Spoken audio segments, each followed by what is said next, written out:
Wimbledon is fast approaching, and unfortunately, we've gotten the news of a few withdrawals. The most recent and prolific withdrawal from SW19 is Naomi Osaka, who cites an ongoing Achilles injury as the reason for her pulling out. Osaka announced the news on Instagram with the caption, "Trying to find the positives in a negative situation, so all love, but there goes my grass dreams." She then posted this notes at message saying, "After the storm comes the calm. This is a saying that I'm actively trying to master.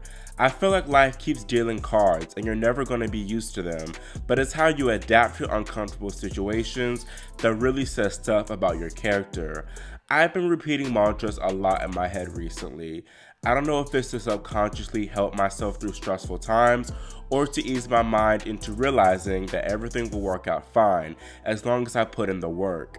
Cause what more can you do? Every day before I go to sleep, I think of all the people I have and how grateful I am to have them in my life.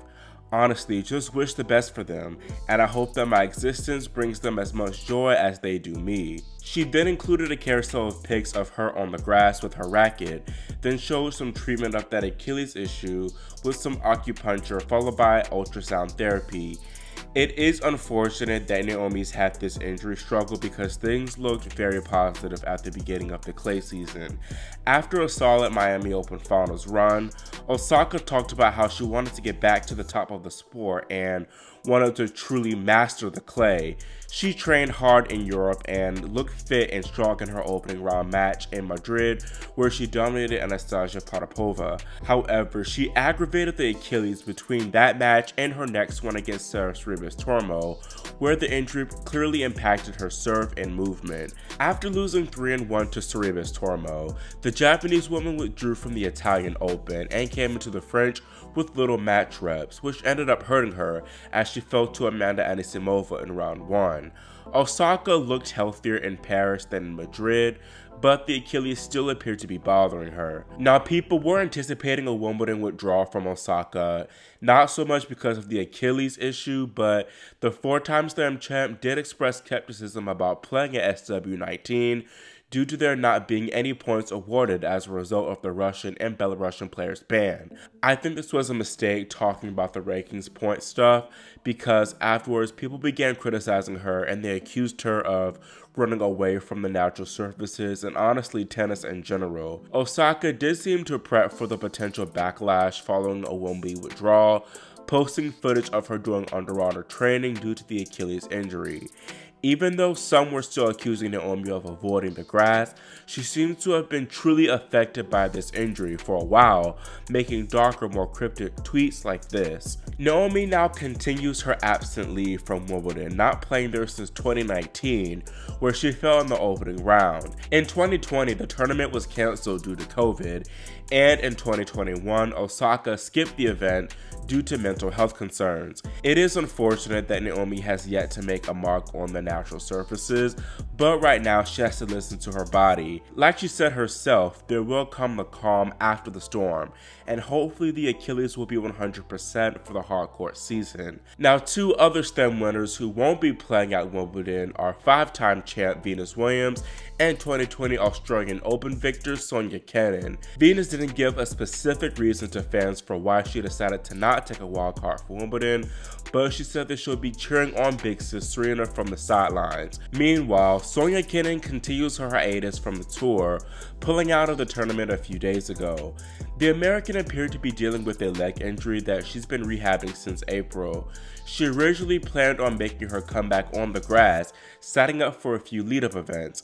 However, she pulled out of all those tournaments, including now Wimbledon. We hope to see both of these Americans back on court in the forthcoming months with appearances at the US Open. Former Wimbledon finalist Jeannie Bouchard is also on the comeback trail and was healthy enough to play at the All England club. However, she decided to pull out because she can only use her protected ranking to gain direct access into X amount of tournaments. As I mentioned before, Wimbledon is not awarding ranking points this year, which is a big factor for lower ranked players like Bouchard trying to improve their rankings.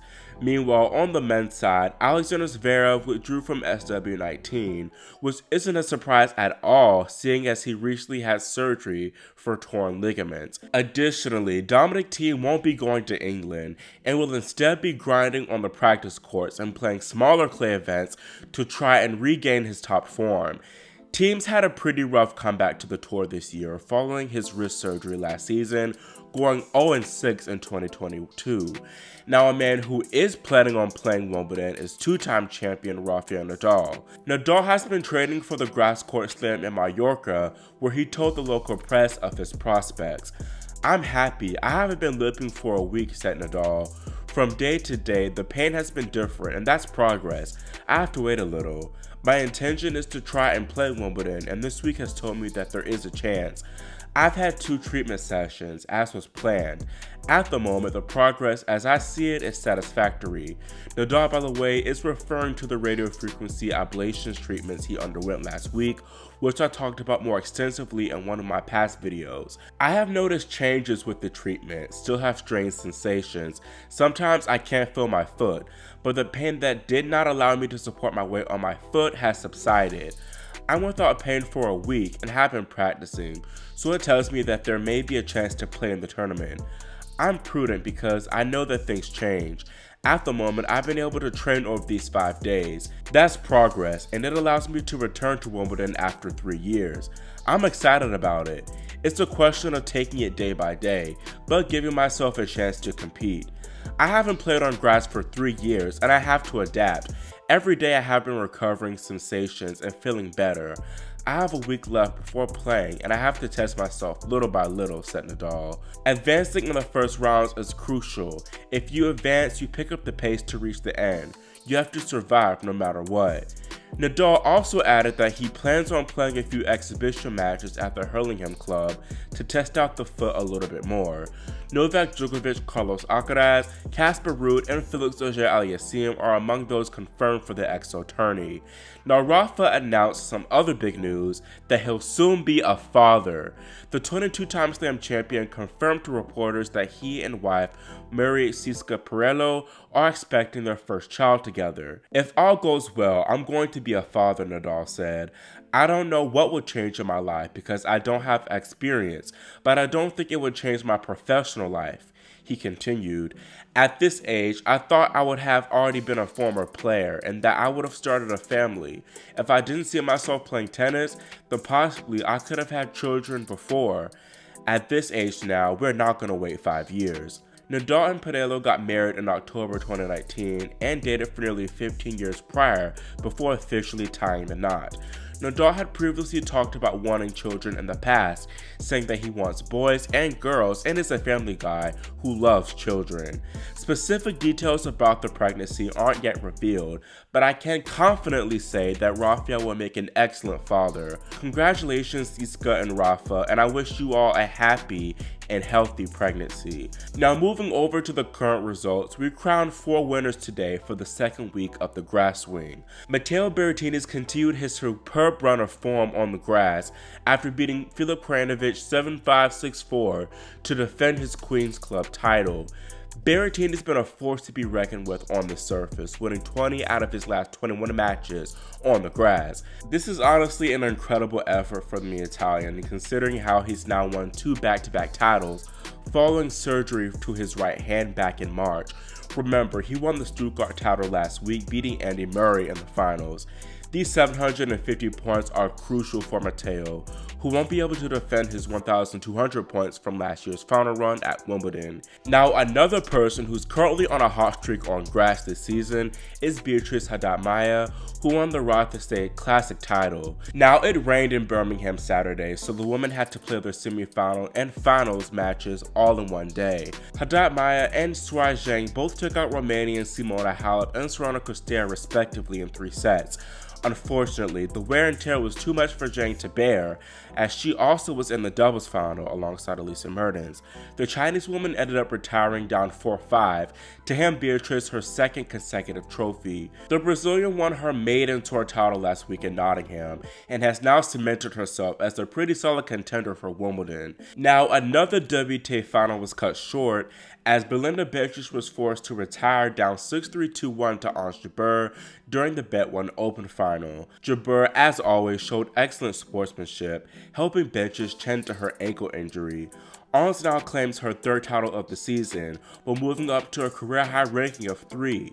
Speaking of Ons, she's of course set to play doubles with Serena Williams in Eastbourne, which would be the first event for the 23-time Slam champ in nearly 1 year. Williams and Jabeur will be playing against Sarah Tormo and Marie Boskova on Tuesday. In all honesty, I don't think that there's any pair in the draw that's particularly unbeatable for them, but people have been pretty skeptical about the pairing itself. For one, while Ons is a solid net player and obviously singles player, she isn't the best doubles competitor.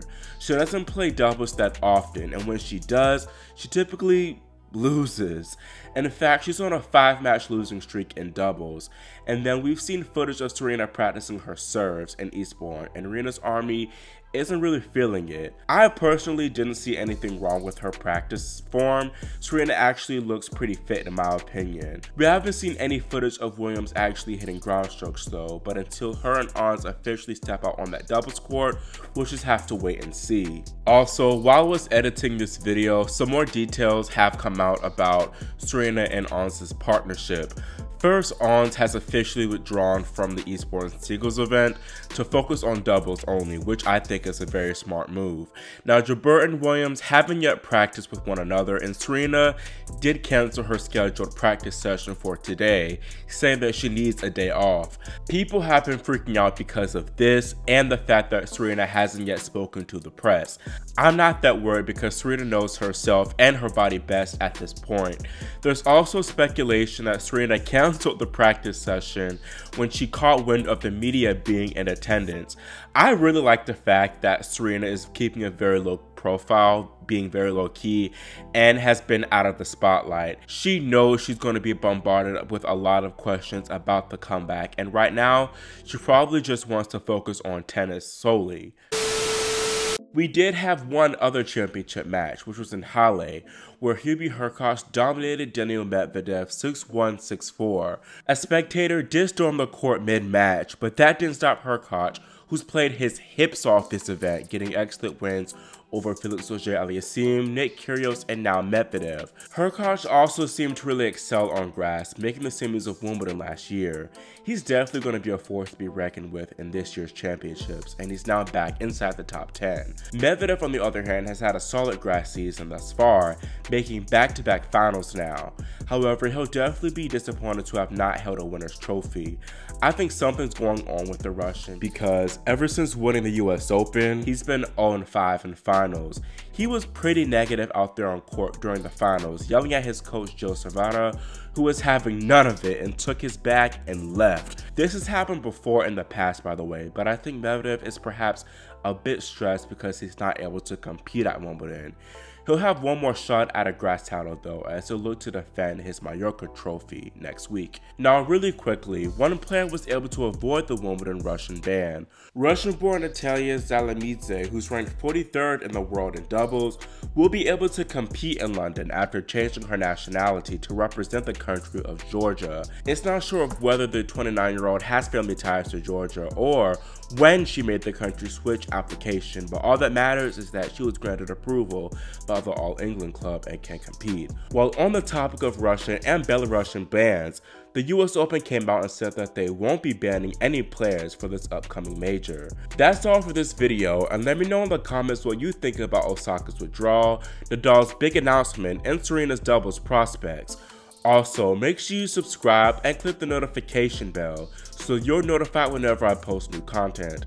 Thanks for watching, and I'll see you next time here on Grand Slam Tennis News Today.